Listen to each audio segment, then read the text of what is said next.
Hello and welcome to Lavneesh Sir ki class. This is Directorate of Education GNCT of Delhi's worksheet number 36, and it is only for class 8 students. It has taken from the subject Social Science History, and we will learn and understand and continue the chapter number 9, the making of the national movement 1870s to 1947. So students, आज की इस worksheet में भी हम फिर से इस lesson को ही समझने की कोशिश करेंगे, यानी उसके आगे के पार्ट को समझने की कोशिश करेंगे। चैप्टर का नाम जैसे हमने समझ लिया, the making of national movement 1870s to 1947।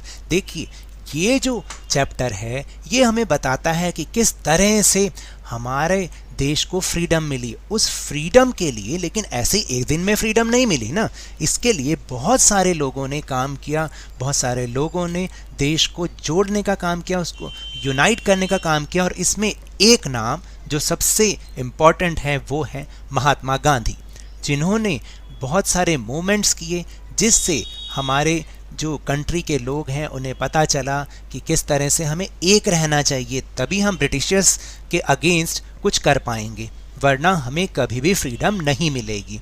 और जैसा कि आपको याद है कि पिछली वर्कशीट में हमने ये समझा था कि गांधी जी ने नॉन कोऑपरेशन मूवमेंट चलाया था, लेकिन क्योंकि उसमें बहुत ज़्यादा वायलेंस हो गया था, इसलिए फरवरी 1922 में उसको कॉल ऑफ कर लिया, उसको वापस ले लिया। अब धीरे धीरे आगे की जो घटनाएं हो रही थी और धीरे धीरे एक और हमारा देश एक मूवमेंट की ओर बढ़ रहा था जिसका नाम था सिविल डिसओबीडियंस मूवमेंट। यानी आपको बहुत प्यार से कहना है, बहुत नॉन वायलेंट तरीके से कहना है कि हम आपके किसी भी काम को नहीं मानेंगे, डिसओबे करेंगे।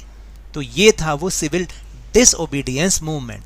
कैसे हुआ, कहाँ से इसकी स्टार्टिंग हुई? Let's start and understand with me. When the non-cooperation movement was over, Gandhiji's followers stressed that Congress must undertake constructive work in the rural areas. जब गांधी जी का असहयोग आंदोलन खत्म हो गया, यानी उसको वापस ले लिया, तो जो गांधी जी के फॉलोअर्स थे, उनके अनुयायी थे, वो खास तौर से जो ग्रामीण इलाके थे उनमें रचनात्मक कार्यों में लगे हुए थे, यानी वो वहाँ पर भी गांधी जी के विचारों को फैलाने का काम कर रहे थे।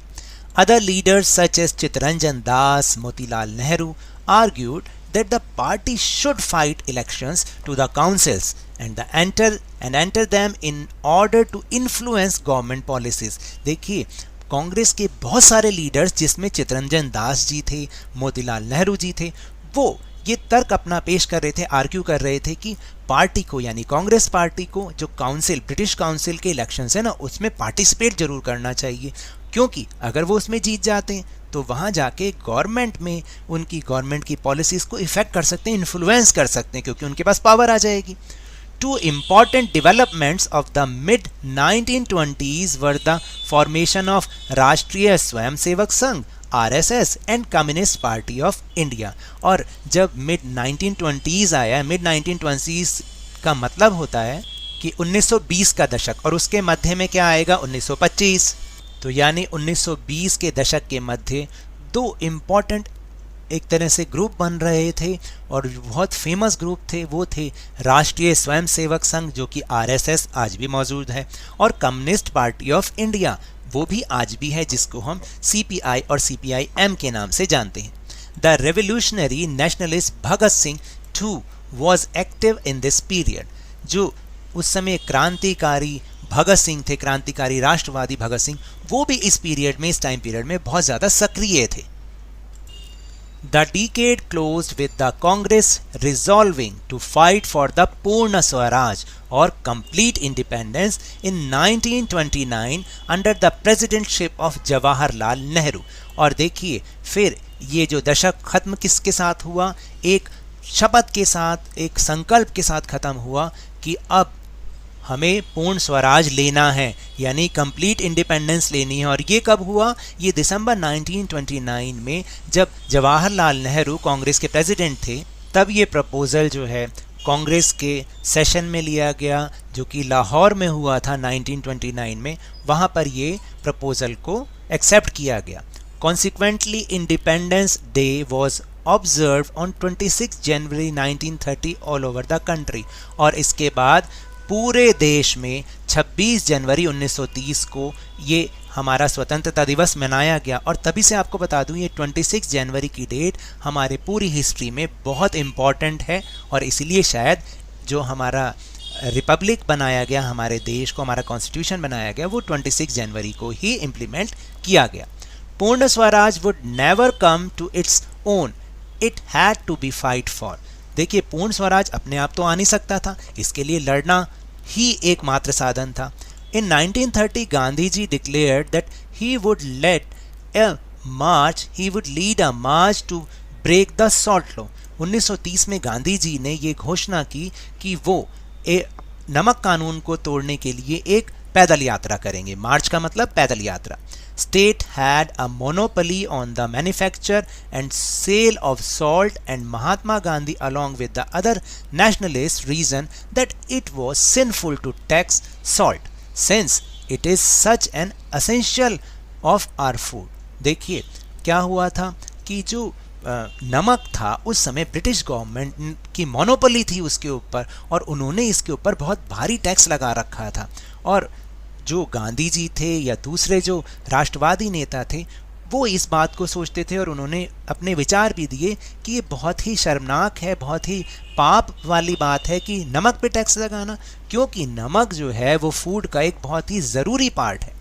Salt march related to general desire of freedom to a specific grievance share by everybody and does not divide rich and poor. और सॉल्ट मार्च जैसी एक छोटी सी बात, ये एक मुद्दे ने सबको आपस में जोड़ दिया, यानी उसने सोसाइटी के डिफरेंट सेक्शंस को आपस में जोड़ दिया, उनमें एकता की भावना पैदा कर दी। क्यों?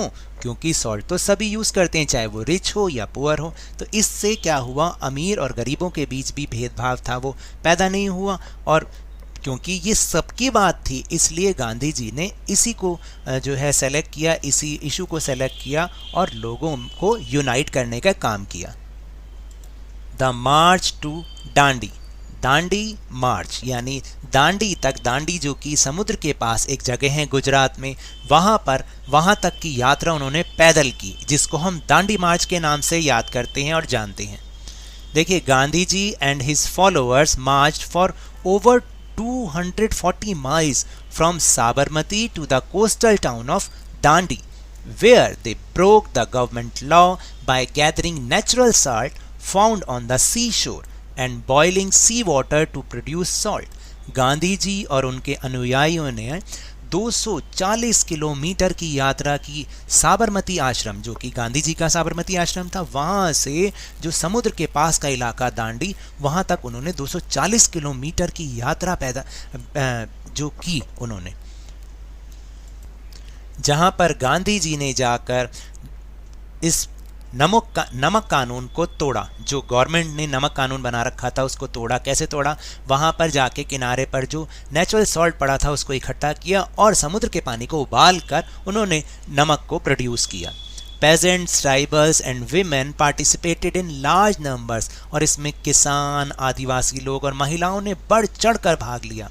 Business federation published a pamphlet on the salt issue, और जो बिजनेस फेडरेशन था, एक व्यावसायिक संघ था, उन्होंने इसके ऊपर एक पैम्फलेट को प्रकाशित किया और बताया सॉल्ट इशू के बारे में। The government tried to crush the movement through brutal action against peaceful satyagrahi. जो ये सत्याग्रह बहुत पीसफुल चल रहा था, गवर्नमेंट ने फिर दोबारा उसी तरीके से उसको ब्रूटल एक्शन के थ्रू उसको दबाना चाहा।